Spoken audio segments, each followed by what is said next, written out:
This is the Gospel and Sermon from the 8th Sunday after Pentecost for the Tri-County Lutheran Parish. We invite you to look us up at www.tlcparish.org. The Gospel for this week is from Luke, the 12th chapter. Someone in the crowd said to Jesus, "Teacher, tell my brother to divide the family inheritance with me." But he said to him, "Friend, who set me to be a judge or arbitrator over you?" And he said to them, "Take care, be on your guard against all kinds of greed, for one's life does not consist in the abundance of possessions." Then he told them a parable. The land of a rich man produced abundantly. And he thought to himself, "What should I do, for I have no place to store my crops?" Then he said, "I will do this. I will pull down my barns and build larger ones, and there I will store all my grain and my goods. And I will say to my soul, 'Soul, you have ample goods laid up for many years. Relax, eat, drink, be merry.'" But God said to him, "You fool, this very night your life is being demanded of you. And the things you have prepared, whose will they be? So it is with those who store up treasures for themselves, but are not rich toward God." The Gospel of the Lord.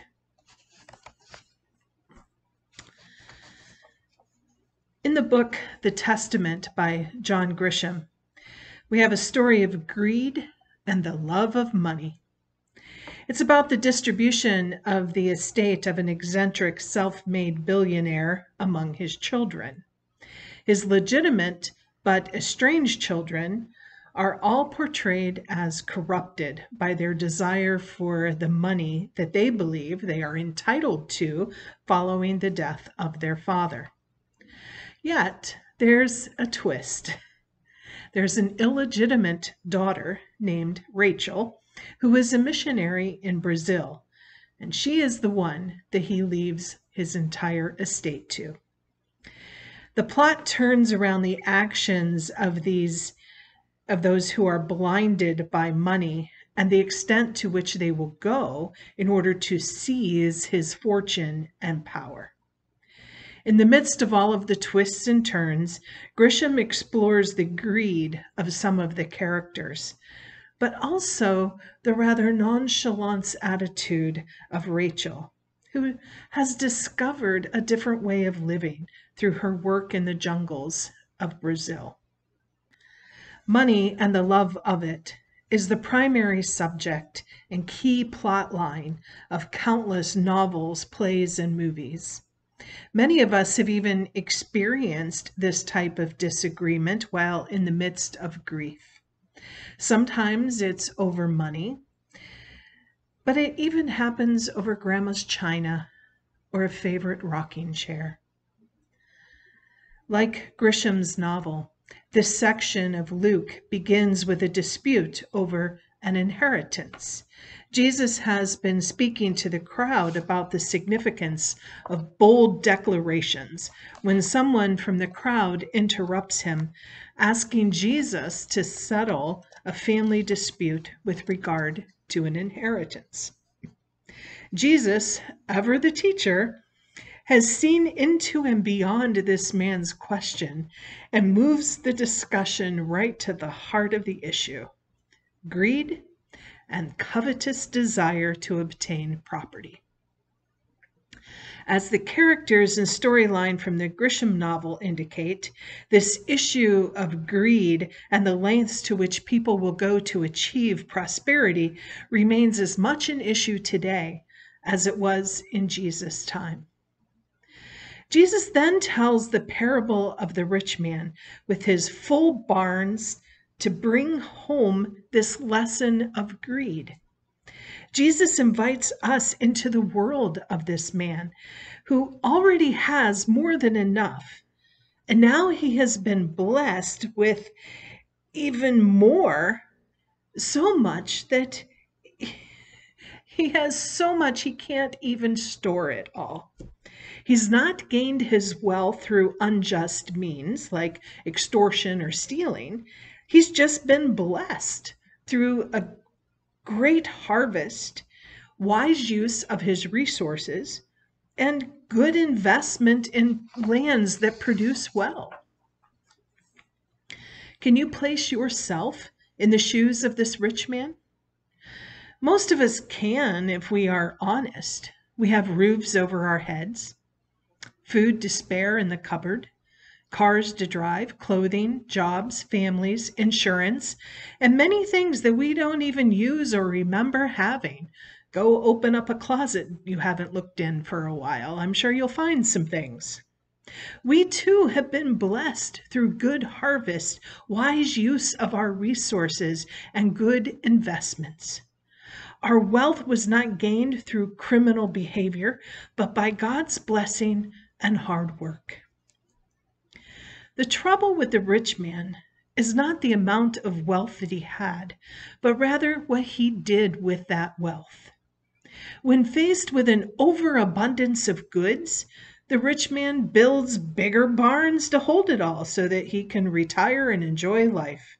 And he totally forgets that there's more to his success than his own ability. He forgets where his blessings come from. He forgets all about God. So instead of giving thanks for his abundance, he hoards it for his own future. He becomes his own God, thinking that he has the power to control his future. In the face of anxiety about the future, he has tried to manipulate his own safety by storing treasures on earth. God's response to this rich man is to call him a fool. The actions of the man are not evil, they're not wicked, they're not perverse, but they are foolish because they lack perspective and wisdom. The self-absorbed, self-concerned, and self-fulfilled rich man has been acting as if he is set apart from the rest of the world and without care or concern for another's perspective. The rich man has forgotten that God is the one who provides his blessings. God's next declaration highlights the folly of the man's attitude. God tells him that he will die that night, and all his future plans are for nothing. Someone once asked the heirs of Aristotle Onassis, how much did he leave behind? And one of them coolly responded, everything. Of course he left everything behind.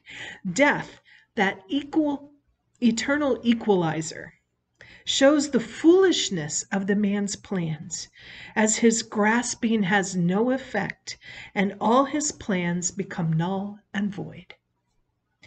Following this change in the course of the story, Jesus ends with a wisdom statement. So it is with those who store up treasures for themselves, but are not rich toward God. The rich man has tried to live his life apart from God. He has tried to grasp security and to hold on tight. He's concentrated solely on himself and his own welfare. And that is the crux of the rich man's folly. Not that he prepared for the future and looked forward to relaxing, but that he did these things with no regard for God and no thanksgiving in his heart. This is a dangerous attitude because we begin to think that we can control everything in our lives. What makes this dangerous is that it eventually destroys hope and love. We cannot control everything in our lives. There's sickness, disease, natural disasters, war, famine. These things happen, even with all of our careful planning and preparations. I know I tried. During COVID, I followed the rules. I was so careful. And all it took, I mean, I made it from, when it started in 2020 all the way until May of 2022 without getting COVID. And all it took was a car ride with my brother, and whoop, I've got it. When something bad strikes us, something over which we have no control, we humans can lose hope. We turn even further inward and we become bitter. We push others away and love becomes scarce. And let's face it, this even happens with congregations. But when we understand all good things as blessings given to us by God, when we are thankful for what we have been given, we understand that God is walking with us. God walked with Jesus through all of the good of his and the bad of his life and death. And God does the same for us. I'll close with a reminder about a children's classic story that's always been one of my favorites, The Grinch Who Stole Christmas. The Grinch weaves his way through Whoville, disguised as Santa. But instead of leaving the presents, he steals everything the Whos had. He took their gifts, the trees, ornaments, food, even the children's stockings.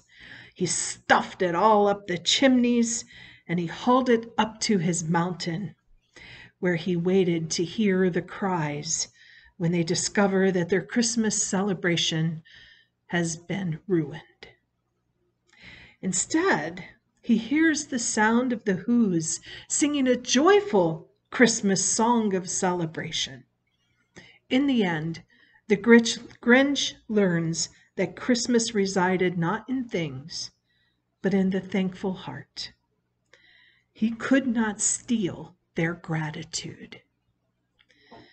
May we always face life, both the good and the bad, with thankful hearts. May our thankful hearts spur us into sharing our blessings and worship with the world. Amen.